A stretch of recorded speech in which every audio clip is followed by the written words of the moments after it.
2, 1. Yo, what is up guys, and welcome back to the Wake Channel. I'm Cody Hunnicutt, one of your hosts and filmers here on the channel, and I'm here with pro wakeboarder and host here on the Wake Channel, Mike Dowdy. What's up everyone? We're stoked to bring this new segment to you guys called Full Cut, where we slice and dice everything from industry insights to new products to what's hot and what's not and everything in between. So I hope you guys are stoked and enjoy the segment. So for a recap on the 2021 season, it has been a great year for wakeboarding and a great year for the Wake Channel. This year we hit 1,000 subscribers, and I think that's pretty good for our first year. We've only been doing it for like 9 months. Yeah, it's been an awesome ride. You guys have made making content very, very enjoyable. Thank you guys for all the feedback. Thank you guys for always tuning in. We always appreciate it. Like Cody said, we hit over 1,000 subscribers, which is a massive goal for us. And our highest video view was 18,000 views. So thanks to our host Trevor, who made that video. He's made a couple of our top performing videos. So thanks to Trevor, thanks to Cody, everyone, thank you guys for the hard work, and enjoy the Wake Channel videos. We're gonna keep them coming for you guys. And let's make 2022 a good year and let's blow it up a little more. Yep, better than ever. All right, Cody, so 2021 was a big year for wakeboarding, like you stated. From a performance standpoint, it was also a really big year just for a lot of different athletes. You know what it means? It seems like the performance maybe didn't drop off for a couple seasons, but wasn't as active as it has been in the past.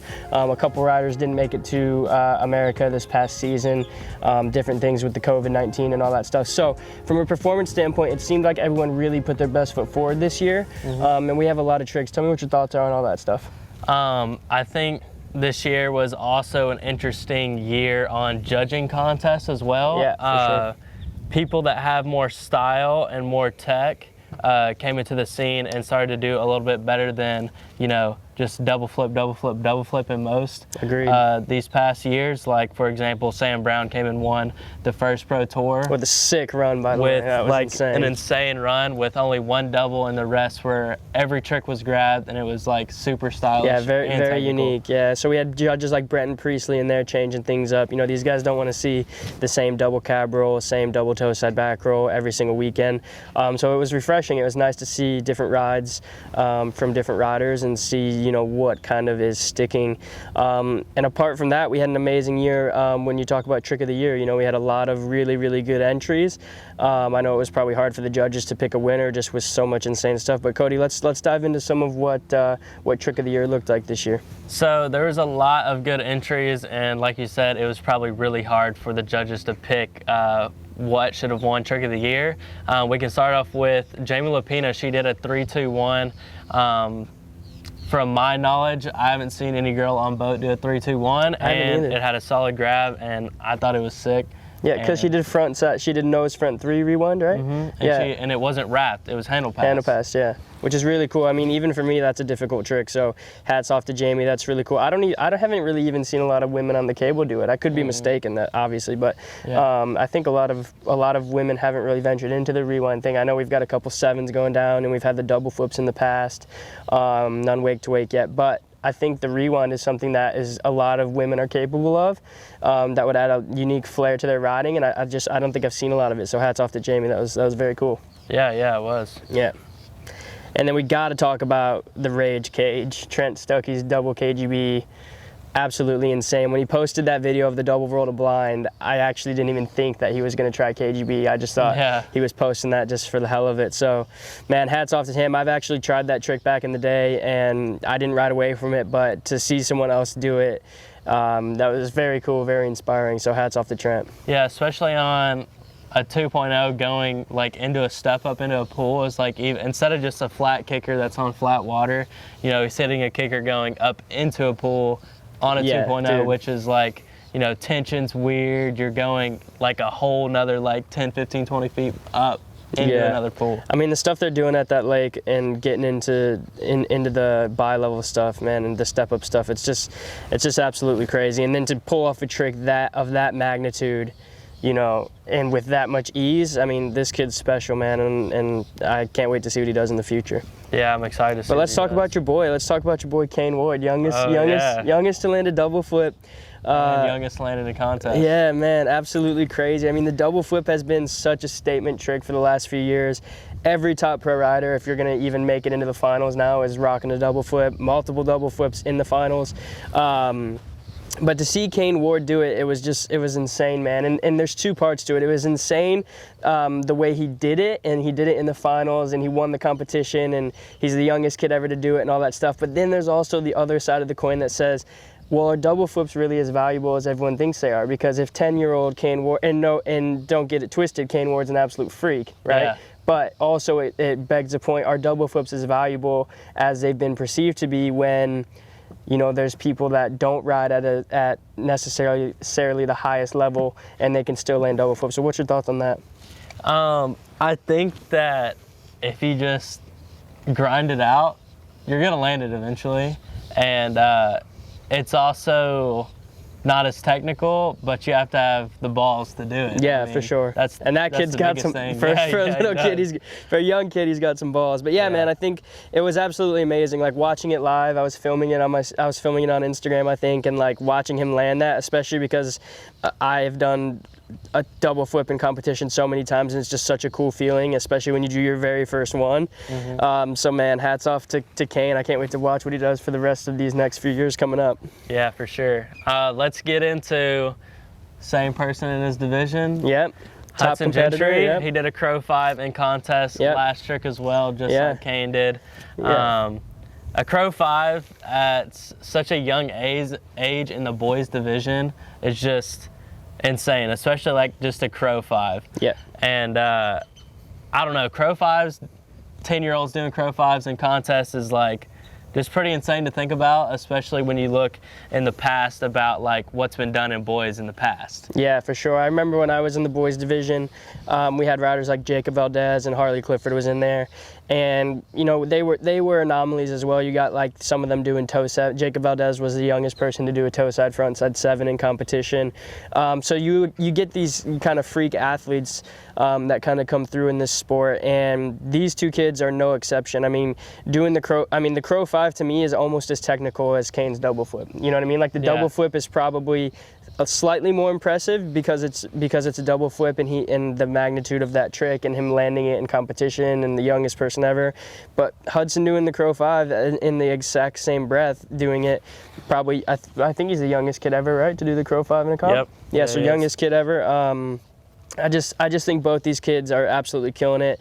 Hudson, the Crow 5, man, and to do it after, I'm pretty sure he was seeded after Kane, right? Yeah, so I mean, that's a lot of pressure on you, yeah. especially at contests, and it wasn't just any contest, it was Worlds. Right, I mean, that's a big thing, especially cool. after the pressure of doing the double flip. Everybody's like, oh, losing it. Well, everybody lost it even more when Hudson did that Crow 5. Yeah, that was cool. Hats off to you guys. You guys are going to have long, healthy careers in this sport, so keep it going.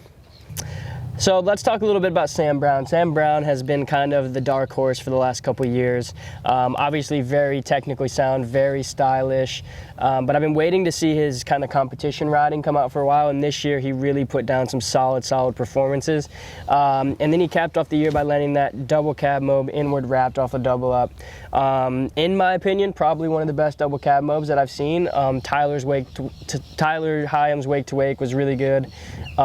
Steele had a really good double back mob as well, but something about Sam's, man, he's just got that drip when he hits the water, and yeah, he does. You know, I don't know. It looked easy. I mean, it looked easy. Yeah, it looked light work for Sam. So talk me through what you think about, you know, the double cab mob, and you know, it's been done quite a few times now, but you know, Sam's just had something different about it. Yeah, Sam's definitely had something different about it that like separated his from the others that have been done, and I think, honestly, it hasn't been done in a little bit, so like bringing that back and like doing it again is kind of like, you know, revived, like, hey, you know, we need to get on this like double mob game, like double mob game that we just revived up with Sam doing that again, and also it being on the list for top tricks landed this year. Right, yeah, and not to mention with Trent doing the double KGB, you know, it's really seeming like that is kind of the way it's going, you know, bringing different double mobs into the sport. There's lots of different variations, in my opinion, that haven't been done yet. And I think we're going to start seeing a lot of different things coming to light and a lot of different tricks that these guys are able to put down, especially with age on their side. You know what I mean? They're young guys, strong guys, so we'll have to see how it plays out. But, man, that double cab mob was very, very solid. I definitely think with the change of judging this year and wakes getting bigger and like people getting tired of the same old, that doing those double mobs are definitely going to come into light very, very soon. Yeah, especially double up contests like Parks Double or Nothing, anything like that, where you have, you know, the chance to get a little bit of extra height, a little more time to go to blind on things like that. I think you're definitely going to see more of those for sure. But let's talk about John Dryling, tail grab Tootsie into the bank. Talk me through his tail grab Tootsie. So he did it at Terminus Wake Park, and they have that really big like quarter pipe rail, and it's like a big transition down. So they did a little unit hack and put a kicker in front of it. That's and cool. Just what was it, his signature rail or no? I'm not sure. We'll have to ask him. I have to see, but doing anything into a bank is hard. Yeah. I've tried it. I tried it at Shark Wake Park, and I ate it. I kept trying to do like cab 3 landing funny wrapped into the bank, and I just like kept eating it, and I couldn't get it right. Like when you're on a rail, you can't be on your edge. You got to be like flat on the board. Yep. And so doing a Tootsie roll landing wrapped into a bank, just doing a flip into a bank is hard. Right. Let me land wrapped, and just like, I don't know, it's just insane. Yeah, it doesn't seem like a trick I'd go to the cable park and really be amped to try. Obviously, I'm not too much of a cable rider myself, but when you watch those guys, I mean, John's doing some of the craziest stuff at the moment as far as biggest sends. You know, he's probably landing with the most force on his body. Like, I mean, the kid's an animal, and then doing the tail grab Tootsie into the bank, I mean, that's just straight up savagery. Yeah, I don't understand. It's just like, just super freaky that that's even possible on that bank. Yeah, dude, it's wild. But let's go into Massey. Massey with the Slim Chance Rewind. I mean, we've known for a while that Massey's one of the best riders on the planet. Watching him ride, when you get in the boat and watch him ride, man, all the unique stuff he does from his, you know, his switch toe side rewinds, and then, you know, the over wraps toe side 720, and he just does so many crazy things that this does not surprise me that he came up with this idea. Yeah, right? It doesn't. He's surprise already me. doing all these rewind tricks. And somebody was going to do a flip with it eventually with a mob, and that's just, if you go and watch the video like in slow motion, you just still don't know what's going on. It's kind of just like, no one does Slim Chance in general. Right, yeah. And then to rewind it is just a little insane. Yeah, it was absolutely crazy. And I mean, it kind of reminded me of like a McTwist on a snowboard, because when those guys do the McTwist, they basically take off and then they land in the same type of position. So like when I watched it, I was like, oh, like that really looks like a McTwist on a snowboard. It was just really cool. I mean, that was probably one of the most unique tricks. I mean, he's known for doing some very unique, crazy stuff. That one is arguably at the top of his list of unique things that he's done. And I'll be honest, I thought that was going to be like very, very close for winning trick of the year, because I guarantee you no one else is going to do that. No. And just the fact he's like rewinding like upside down. If you go and look at the video, he's rewinding like upside down and stopping his body and then going back. It's just yeah, it just shows a level of mastery that Massey's been able to achieve, and just really good body awareness and good technicality. So yeah, I mean, I'm biased. Massey's one of my best friends, but that was a very, very nasty trick, to say the least. Yeah, so talking about technical tricks, we've got Gunther Oka with a toe back 10.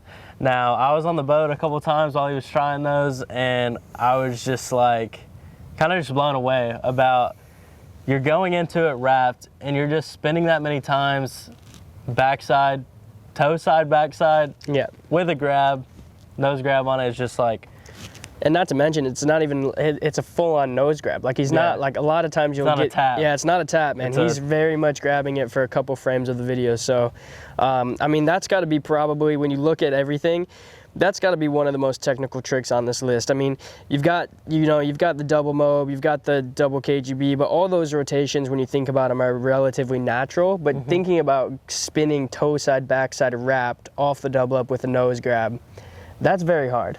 I mean, you're spinning against the boat, and not only you're hitting the double up toe side, which is even harder. I mean, heel side, hitting double ups is hard within itself, but toe side double ups, not a lot of people do toe side double ups, so it's just hard in general already. And not with a backside 1080. No. You know what I mean? So that's arguably, I mean, that's one of the most gnarly tricks that's on there. So we got Sam Brown with another trick on this list with the chicken salad Moby Dick 5. You want to run through that? Yeah, I mean, the chicken salad Moby Dick 5, I mean, I've done, you know, a couple of different Moby Dick 5 with early grab variations. The way that Sam is able to move his body, the flexibility that the kid has, I mean, it's absolutely insane the way he's able to move his body in that position, get the grab, and then go through the backside 540. I mean, it's a very technical trick, a very unique trick. It's not the most insane thing on this list, but when you watch it in person and you see it off the double up and you see how long he locks the grab in and the way his body's contorting, I mean, it's a very, very, very cool trick. And I mean, you know, Sam having 2 tricks nominated for Trick of the Year really goes to show how much effort he put in this season. Yeah, and it's like, it's not even the fact that it's a technical trick. He also put so much style on it. And it's like his body is in like a pretzel, or like if you like imagine like a Twizzler, that's how I kind of think about it. Yeah. He's kind of just like all twisted up, and then he like untwists his whole body going into the 5. Yeah. I mean, he's doing a tantrum to blind on the way up, getting all twisted up, and then it's a 5 on the way down. Yeah, it's a very cool trick. Hats off to Sam. I mean, he absolutely killed it.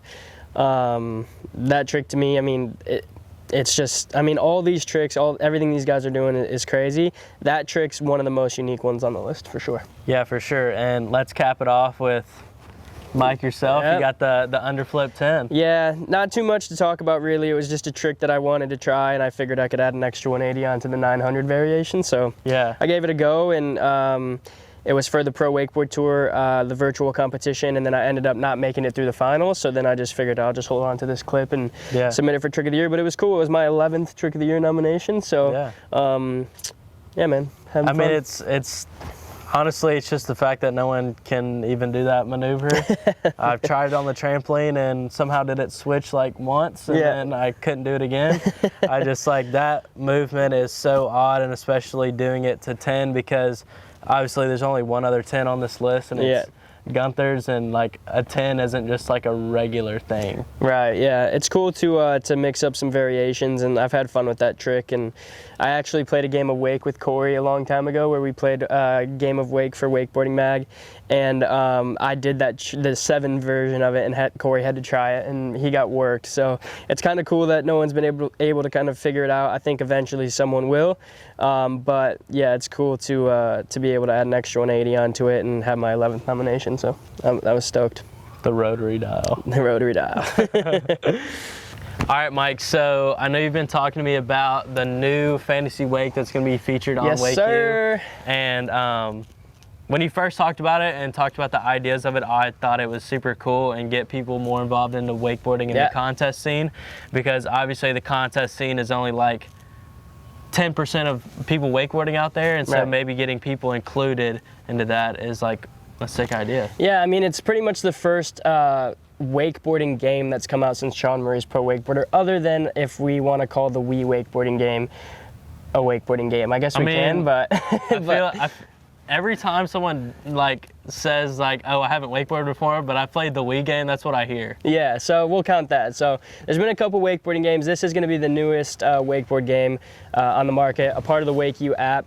And it's really cool, man. We spent a lot of time going through and figuring out different stats that are relevant to the sport, right? One thing that's kind of difficult about wakeboarding is when the viewer's watching, they don't know what they're watching, and it's hard to articulate what's actually happening. I think that's a lot of times why someone would prefer to watch a Rayleigh over a 1080, because a 1080 doesn't make Superman? sense. It's called a Superman, yeah. So I think that's part of it, is making the sport more understandable for the viewer. And so what we're trying to do with the Fantasy Wake platform is we're trying to get more people involved, understanding the sport at a deeper level, and just getting them some skin in the game. You know what I mean? If you can play a game, win prizes, just have fun with your friends and be a part of the sport in that fashion, I think it's a good thing.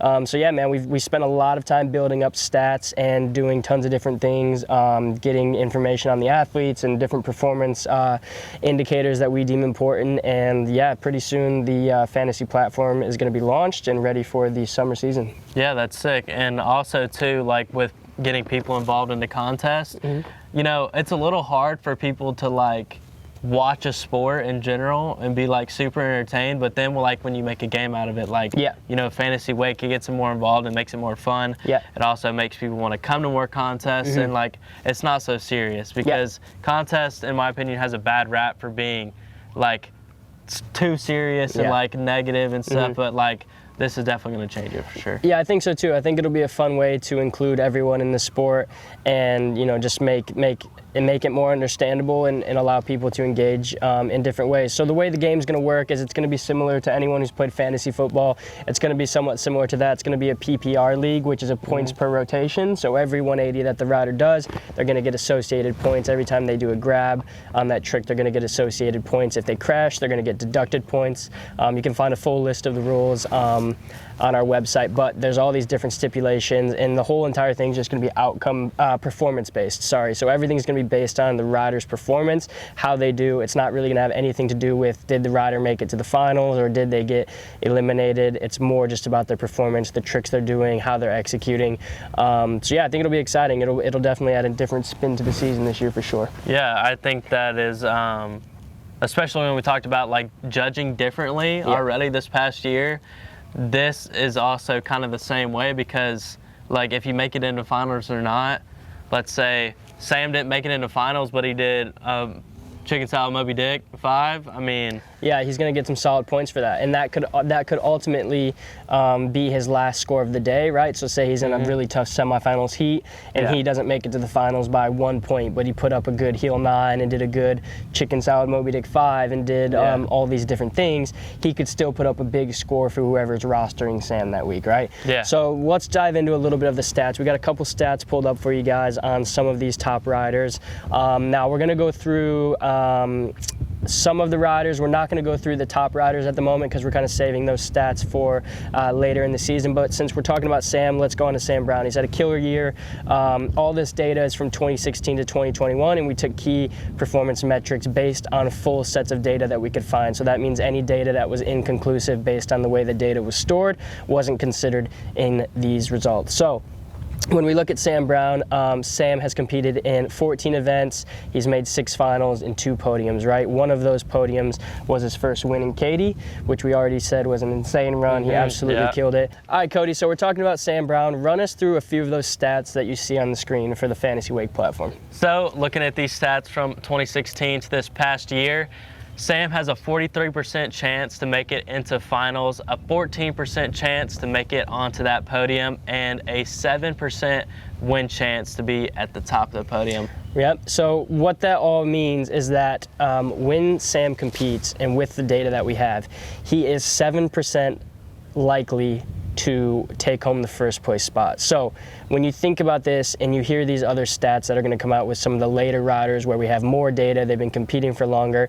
that 7% also has to be accounted for how many times he's actually competed, right? So if we back out of here real quick and we go down to Tony Iacone, right? Tony Iacone has a 4% chance of winning. Anytime he's in the competition, when he makes it to the finals, he has a 4% chance that he's going to walk away with the win. But he's also competed in 25 events. He's been in 18 finals and had 9 podiums. So when you're talking about win percentages and finals appearances, podium percentages, all those different things, you have to take into account how much the athlete actually has competed, especially Tony being a veteran and Sam being relatively new on the field, right? So when you talk about Sam's percentage of winning is higher, you also have to take into account, well, Tony's actually competed in 25 events. He still has a finals appearance rate of 72%, and he has a win percent of 4. So when you take that all into account, is Sam more valuable or is Tony more valuable, right? Those are the things that as fantasy managers you guys are going to have to weigh out, and we're just supplying you guys with the information to make those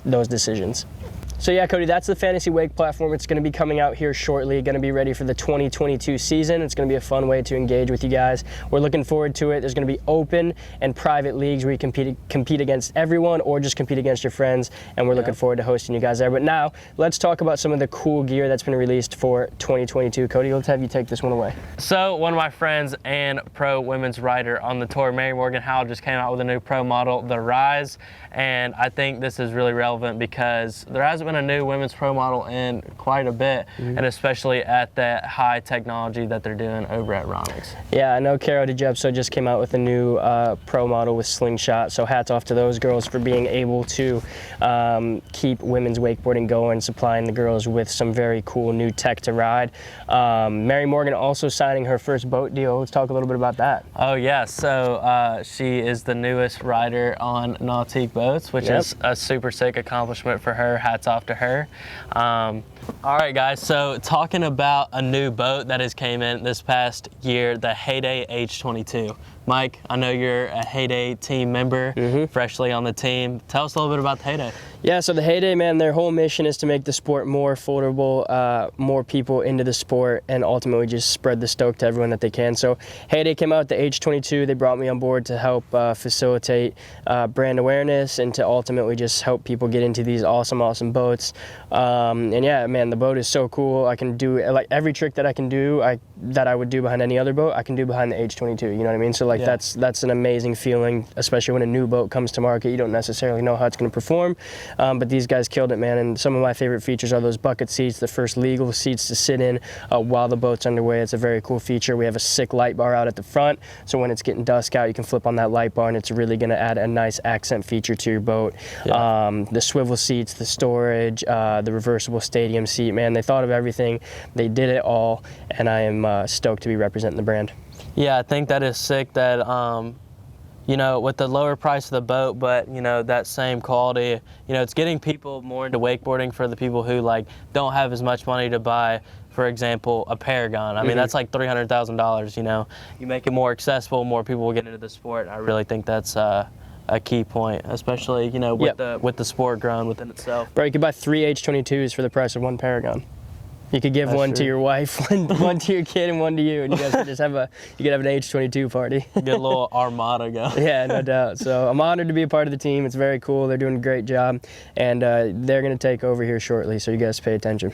All right, but let's go into, let's talk a little bit about Liquid Force. Liquid Force is coming out with the Sam and the Finn Pro model. Let's walk a little bit through that. Those boards are gonna be available in the standard core for Finn, as well as the Aero core for Finn. And then I'm pretty sure Sam's board is just the Aero core. I could be mistaken, but I actually ordered Sam's board this year. I'm gonna start riding the Remedy, and then once I get the Sam board in, I'm gonna give it a go. Yeah, talk me through a little bit about those boards, what you think of that. So I think Liquid Force having pro model boards for such young and up and coming riders is a really big step in the industry.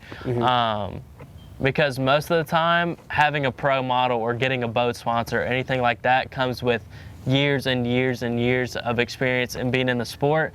And those guys have been in the sport for a while, but Finn's only 16 years old, Sam's only 19 years old, and so being able to get a pro model, both on the same company, is sick. And I know for a fact, since I'm friends with both of them, that they both had a lot of input into the pro model. They didn't just make it, you know? Right. And it kind of shows a changing of the guard, you know, it shows the next generation getting the respect they deserve, the next generation making the moves that they need to make to cement their legacies in the sport. And when you see, you know, sometimes guys get pro models and they, you know, they run that pro model out for 10, 15 years, you know, and then by the time that person's career is kind of tapering off, the pro model maybe isn't selling as good, they're not as relevant in the industry anymore. So, you know, it happens to everyone, but it's nice to see that these young guys are getting their foot in the door and they're starting to get their name big enough to be able to sell these pro models. And just hats off to Finn and Sam. I know these guys put in the work, and it's just very cool to see. Yeah, for sure. Like you said, it's just a showing of like the next generation is coming. We're kind of in like I'd say a transition phase in wakeboarding. Where I think that wakeboarding's coming in from a slump and starting to increase up. For sure. With its popularity, as well as new riders coming in like Sam and Finn and you. And me. Hyperlight better get the pro models ready. Out with the old and with the new. That's what wakeboarding exactly. is. Speaking of Hyperlight, let's talk a little bit about that loaded core. So Hyperlight has come out with these new loaded cores. They are a different version from the regular pro models. For example, Trevor Marr has his blueprint. He's going to have a regular and loaded core, and so will Noah Flegel and his pro model, the Riot.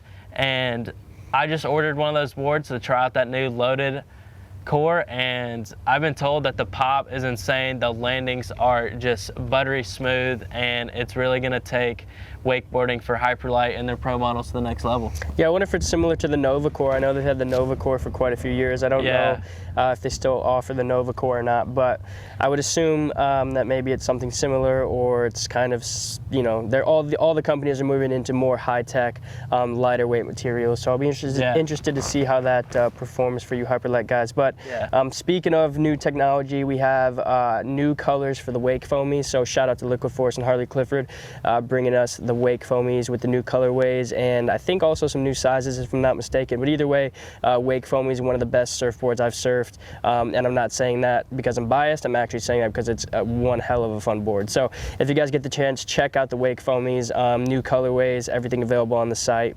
And let's just move right into topic 4, man. We got riders to keep an eye on for 2022. Let's round this thing out.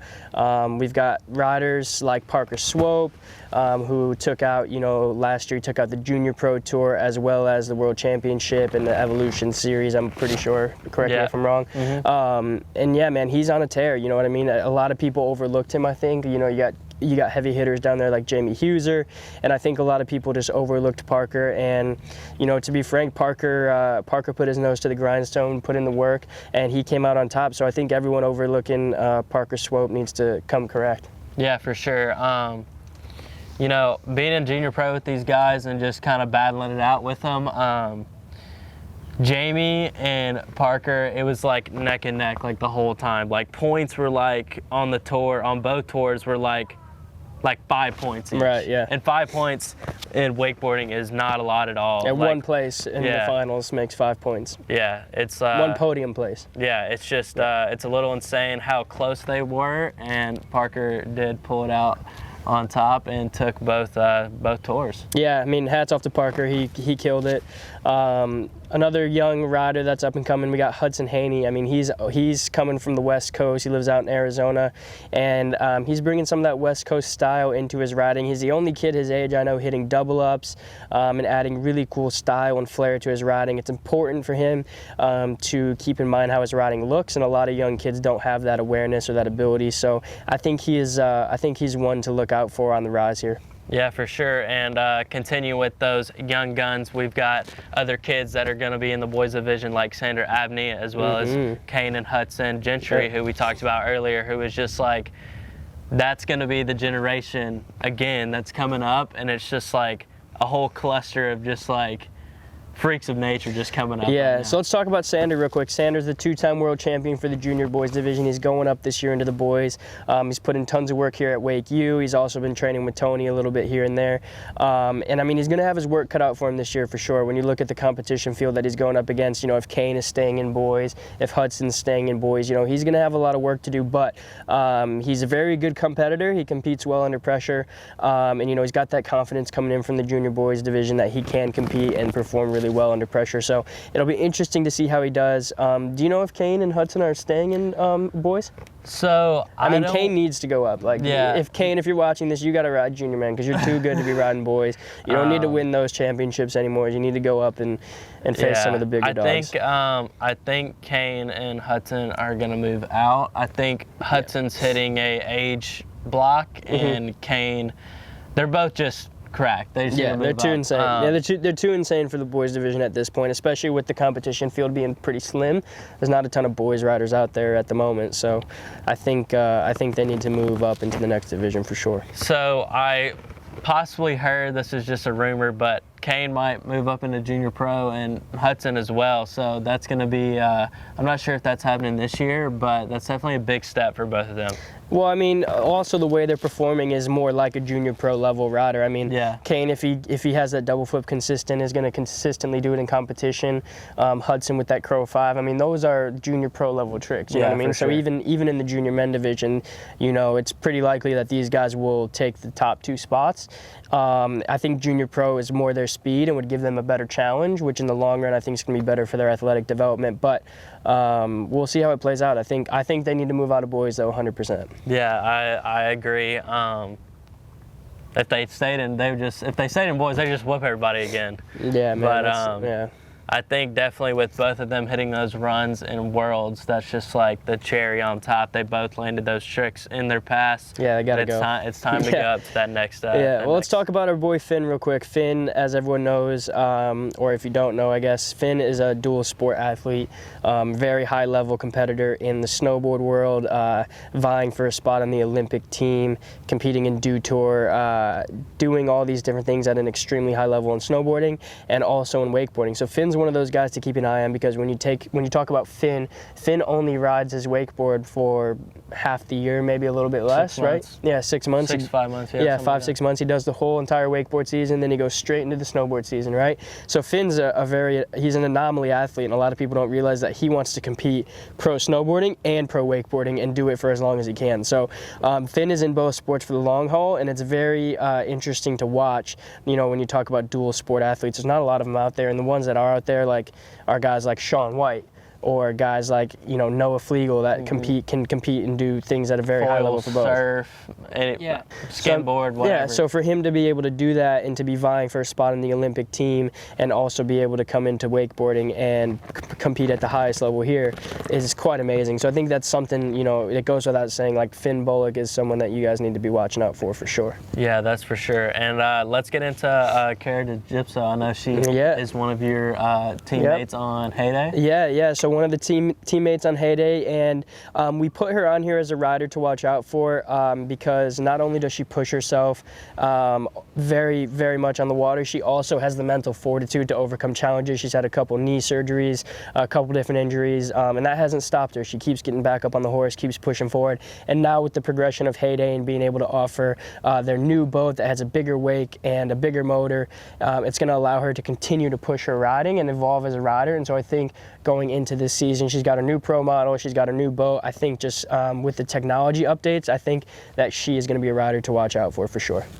Yeah, I agree. All these riders on this list are really going to be heavy hitting it this next contest season, as well as content too. Yeah. And going into talking about content and videos and stuff, you guys really need to keep up with the Wake channel this year. We're going to have a lot of good and new, fresh content that is going to be better than everybody else's. So you better hit that subscribe button. Yep, hit that subscribe button, like, comment, share, do the do. And let's talk about one more thing before we go. Let's talk about the Scumline movie. We got Trevor Maurer and the West Coast Boys filming the Scumline movie. I don't know when it comes out, Cody. Maybe you can fill me in on that. I think it's supposed to release sometime at the end of the summer, end of the year this year. But if you guys haven't watched the past wakeboard movies that Trevor has filmed and put on, we've got Dog Days and we've got Al Sure. Al Sure's pretty old, but Dog Days is the more relevant one. Also filmed Tyler Himes' real wake edit. Yeah, so if you want to go watch a bronze medal run, go check out Tyler's real wake edit. That's probably one of the sickest wake parts there is out there, in my opinion. I'm pretty sure it included the double cab mode. Yeah, right? That's where the double cab mode came. Yep. The first and only one done wake to wake as well. So hats off to Tyler and Trevor for locking that beauty down. So Trevor always comes in with quality content. Obviously, he's my teammate on Hyperlight Wake. I'm super excited for this movie. We've got a lot of heavy hitters in there, and I think probably my favorite part about this movie and like Dog Days and Al Sure is spots and style for the whole movie. You know, they've got the best spots out there in California and the best style. Well, it helps when they throw a little Randall Harris in there too. He never heard anyone's video parts. It's nice on the eyeballs. So, well guys, that's all the time we have for this episode of Full Cut. We appreciate you guys. I'm Mike Dowdy, Cody Hunnicutt. Like, subscribe, and we'll see you on the water. All right guys, see you in 2022.